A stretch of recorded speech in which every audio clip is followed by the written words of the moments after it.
Creative writing video. Hey everybody, it's Junky Turdman here. You ever do what I did? Have this problem where you have a bunch of junk all over your tool cart, whether you're taking apart a fork, redoing a disc brake, rebuilding an engine, whatever you're doing. Whoops, I guess I shouldn't leave my head on the ground. You ever do that thing where you need to sort your tools? Where today we got an unboxing for you, quite literally this box right here. What is this?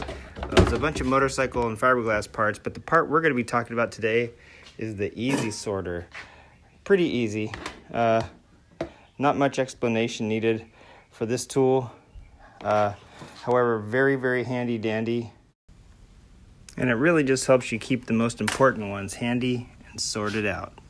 From the best dad in the world, Junky Turdman, out.